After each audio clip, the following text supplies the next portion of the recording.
Alright, what is going on, ladies and gents? Randy here with RTS Mobile Gaming, bringing you a fantastic video today. We are playing the Lord of the Rings Rise to War, and we are filming out of my new house here in Austin. Really enjoying the house. Been here for a couple days. It is fantastic. So, we are going to be talking today about a physical damage Witch King build, okay? This is clearly, as you can see in this report, not as effective as the Alchemist-centered builds. But this did put out decent damage, and we're going to just explore the possibilities of changes to this build that would make it even stronger, okay? Because I will be continuing to test this build and similar builds over the next few days. And this build is not fully optimized. I simply threw it together as a proof of concept, okay? So let's get right into it. Here you can see we have primarily focusing on, we have snipers and we have berserkers for our main damage dealers, okay? Then we have some Fellbeasts here because they are fairly tanky. Fellbeasts are actually enormously tanky against melee units. And they're going to give my Witch King R5 ability that special oomph that I'm looking for, okay? So here in the Witch King, talent-wise, right, we're going to have the R0 tree Black Captain maxed out, 29 out of 29. I won't need to put points into the Ring Wraith tree because I'm not running elemental damage of any sort. And there's no need to waste 22 points just to get a one-round stun. So, we're going to dodge the stun, which means I'll take a little bit more damage at the start, but we'll be able to use those points in other places, okay? One of those other places is the R5 tree for the Lord of Minas Morgul, okay? This is going to give my Witch King plus 45 focus and speed, as well as take away the enemy commander's focus and might. This is going to be fantastic for an anti-commander setup, okay? Now, the only thing that I'm going to tweak later is I'm going to put more points. I'm going to try and max out Lord of the Nazgul, because this is going to really make the anti-commander very, very strong. So in my head, I'm thinking to myself, let's get anti-commander, okay? Let's get some physical damage with anti-commander.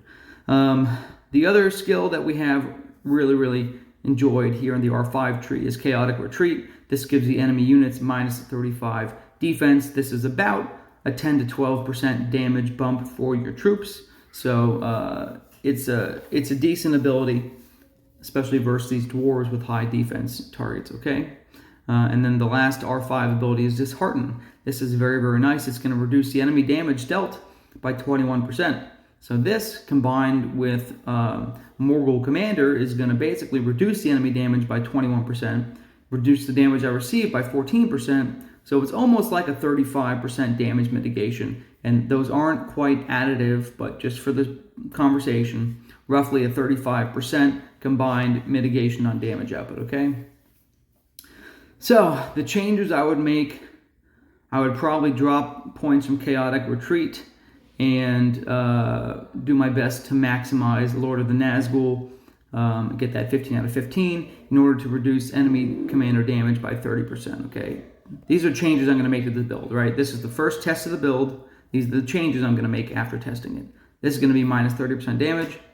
Then we'll have minus 45 focus and minus 45 might to the enemy commander. The one trick is you have to use Fellbeast, okay? Which, like I told you before, I actually enjoy using on the physical build because they are very tanky against enemy melee units, okay? And Fellbeast's damage mitigation from flying actually affects Alchemist damage because Alchemists are melee units, right? So this gives them a 60% reduced damage received from all enemy melee units. You combine that with Dishearten, the enemy's already dealing 21% less damage, then you're going to take 60% reduced damage. It's very strong against melee, all right?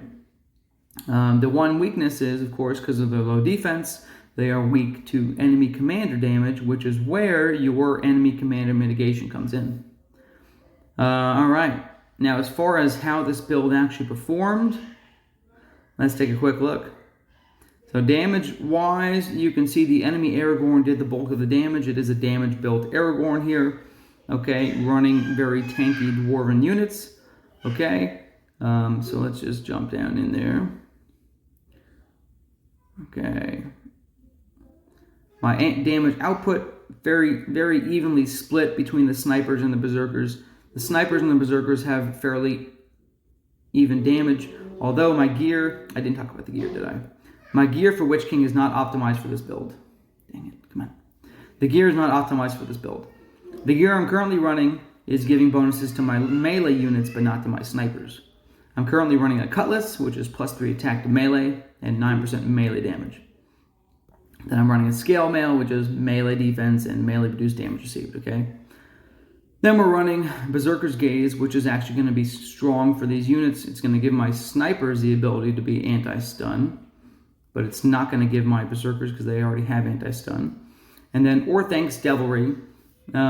This is an interesting item. It is one of my favorites. It used to be best in slot, but now the Palantir, the other one, is a little bit stronger. It gives you the pursuit buff. But I would probably switch this to that. So I would be switching 3 pieces of gear. I'd be grabbing the other Palantir. I'd be switching this to a oh my god, what's the name? Reckoning. I'd be changing this to a Reckoning because Reckoning gives +3 attack to Uruk'Hai in general. And then I'd be changing this to something that benefits both of my units, okay? Maybe an anti-burn damage chest, or maybe the Berserker's Raiment chest, okay? But you can see that I was able to mitigate Aragorn's might quite significantly. His might and his focus were significantly mitigated by my abilities. 263 might.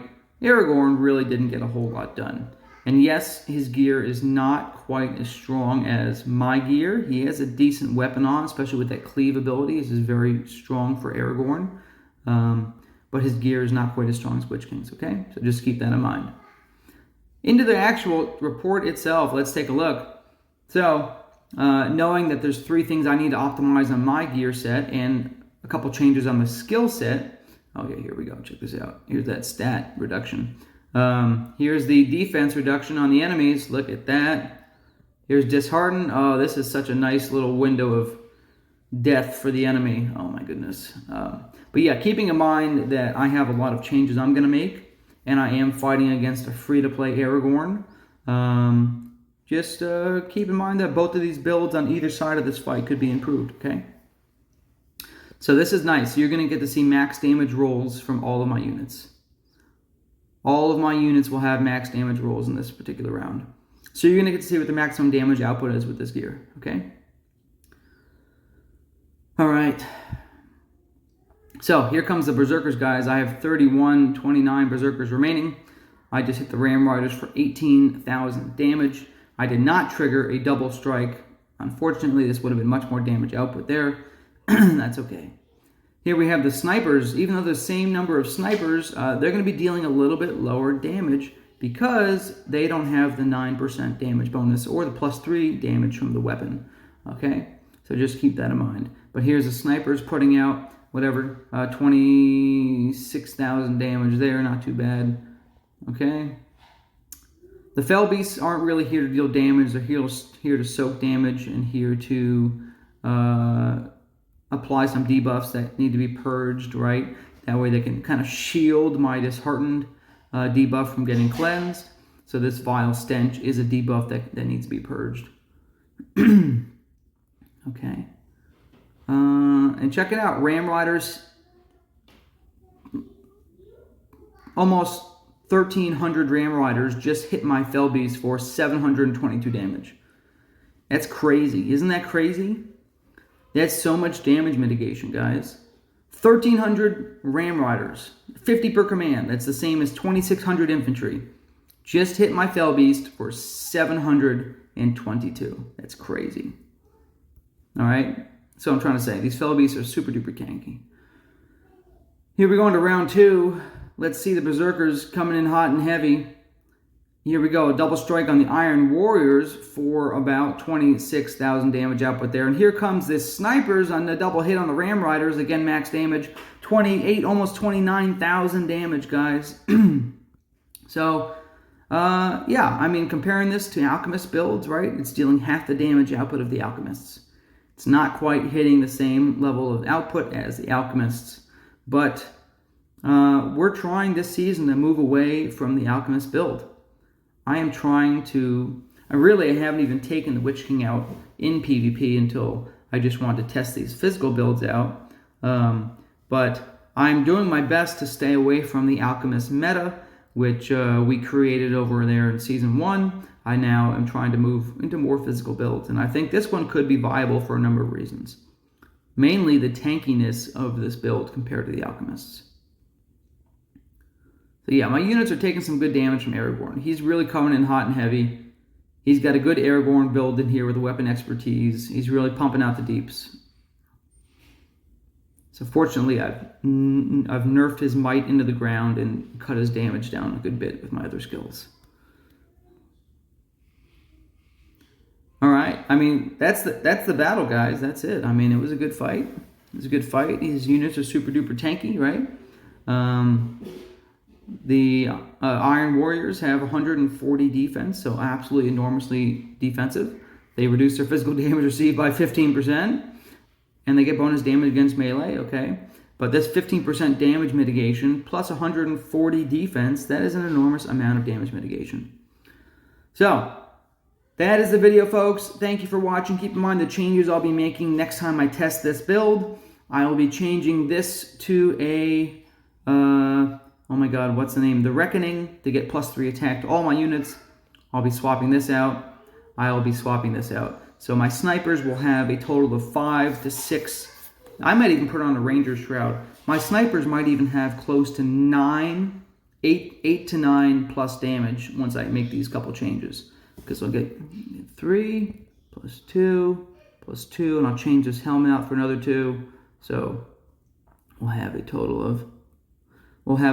of 9 plus damage for my snipers, and then a total of 7 plus damage for my Berserkers, okay? All right, that's the video. Thank you all for watching. I love you long time. Randy out.